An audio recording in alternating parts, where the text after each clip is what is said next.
When I called back, he asked where I was and if I was in Johannesburg. I told him I was in London. He then asked when would I be returning to Harare, and I told him I would be back in September. The phone went silent and he did not call back. I just thought I should put this on the record, since he is one of crooked kana crooked Emerson overzealous runner.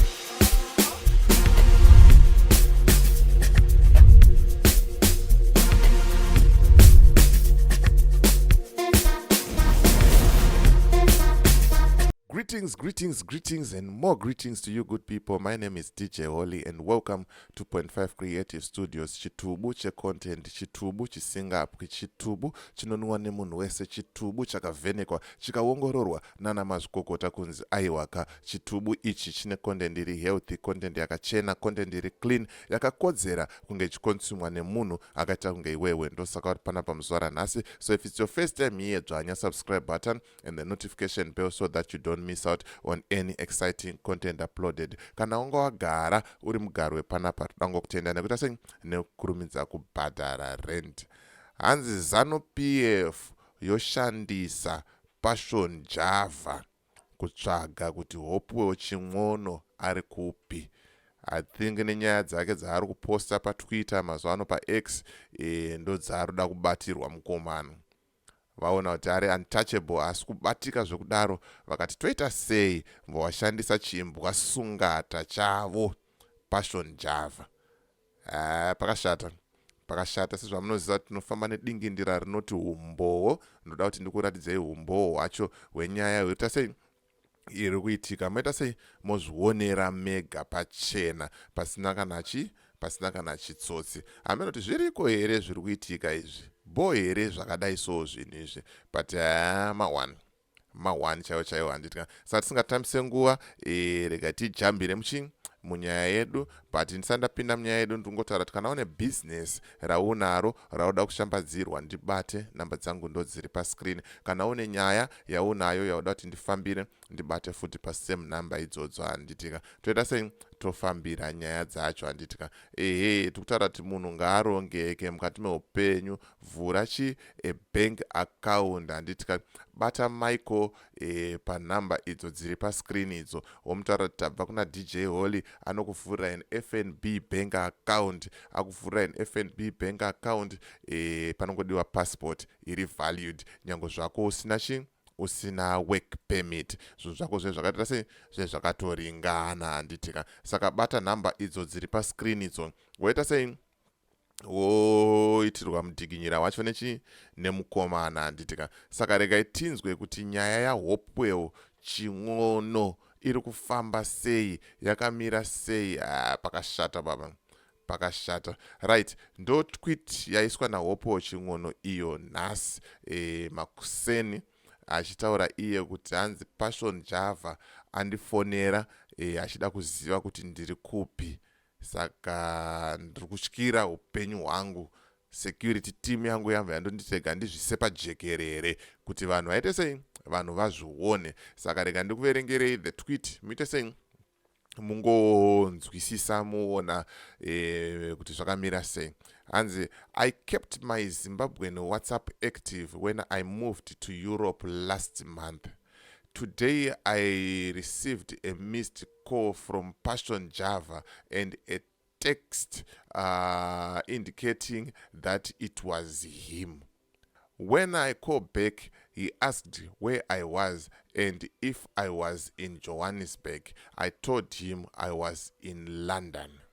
He then asked when would I be returning to Harare, and I told him I would be back in September. The phone went silent and he did not call back. I just thought I should put this on on the record, since he is one of crooked kana crooked Emerson overzealous runner. There have been many attempts on many people's lives, both at home and abroad. My security team advised me to make this public. Right, ndonyaya kutaurwa naHopewell ching'ono iyo.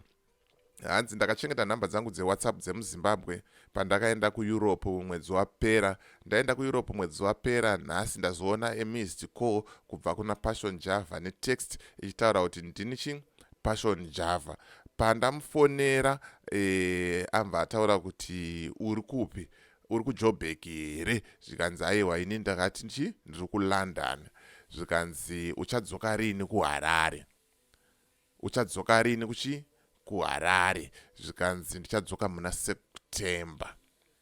SADC Summit yapera, nyonga mupfunga mupopoto pasisina, ndo pandichadzoka kuHarare.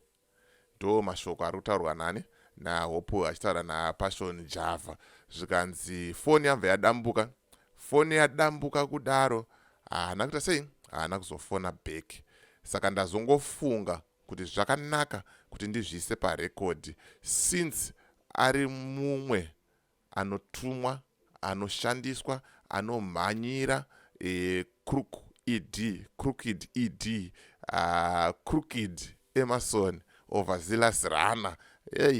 Pakashata kuti vanhu vaita sei? Vagara vachizviziva. Saka hanzi pane so many attempts kuda kubatwa kwevakawanda nekuda kupfudzwa kwevanhu vakawanda vari kumusha and vari abroad. Makaona madzibaba veshanduko vachitaura kuti vakomana vanga vauya padheni vachiita sei? Vachinditsvaga.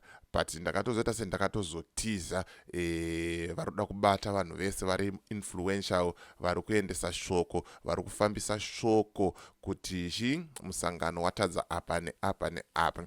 But nyaya inenge iripo inenge ingosiyana kwemafungiro nekusiyana kwemaonero. Saka hanzi zviri kuitika munyika dzekunze, zviri kuitika muZimbabwe. Zvino zvitiri kuona munyika dzakawanda dzajoina Mozambique, vari kutaura kuti aiwa sunungurai namatai, mwana haana mhosva, mwana ane 25 years akandirwa mhosva yaasingazive yakaparwa asitomborimo munyika. Ndo mashoko ari kutaurwa naHopewell ching'ono ayo kuti vari kumusha havasi safe, vari kunze havasi safe. Saka hanzi security team yangu vanondichengetedza vataura ivo kuti zviri nani tizvise pajekerere kuitira kuti pakazoita chinoitika munenge maziva kuti aiwa Passion Java ndiye akashandiswa, Passion Java ndiye akaita sei? Akaloketa kuti ndiri papi. Pakashata.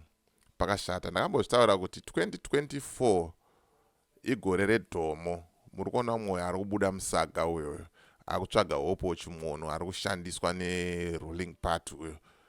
Apa anozviita mufundisi futi pamusoro pazvo. Pakaipa. Ndonguva yacho hanzi hapana, hanzi rina manyanga riputirwe, chisingapere chinoshura. Saka unomboziva kuti ukati fare uchazotiwo tindike pamberi apo. Mazvionera mega, hakusi kunyeba. Mira ndikuratidza the screenshot yephone call yacho netext yacho yakandwa futi naHopewell ching'ono ipapo. Pakaipa, pakashata. Let me just make it bigger. Okay, there you go. And Java here. Then the phone call was 1 minute, and then ndikuratidza profile yacho, namba yadzimwa. Munoziva kuti nyaya yekuposta manhamba evanhu iri kunetsa kai, yaita kuti vamwe vanhu vabhadhariswe ma100,000 mazimari ekuwanda. But pakashata.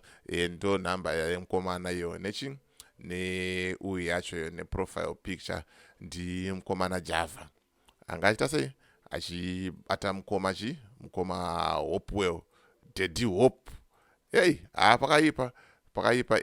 Ngatisakanganwai futi nhasi manheru tine live streaming zvakare na8 o'clock. Yatogara uziva kuti na8 o'clock kana network yedu itoripo tinokuunzirai live stream tichikupai update on what is happening, zviri kufamba sei, zvakamira sei, chichiri kuitika handitika. Saka kana uchida kucontributa pama live stream angu aya, ndibate nhamba dzangu ndo dziri pascreen idzo. Kana une nyaya yaunofunga kuti unokwanisa kuuya nayo tomboiziya panapa, ndibate futi pasame nhamba idzodzo handitika. Hopefully nhasi manheru ndichange ndina mukoma Jeff Judah vachitsanangura kuti nyaya yavo yavari kumbotaura yekuti maleaders akahwanda vari kureva ani uyezve zvakamira sei handitika. So as for me, DJ Holly and the rest of the crew behind the scenes, to thank you very much for supporting 0.5 Creative Studios. Ngasangane muvidhio rinotera.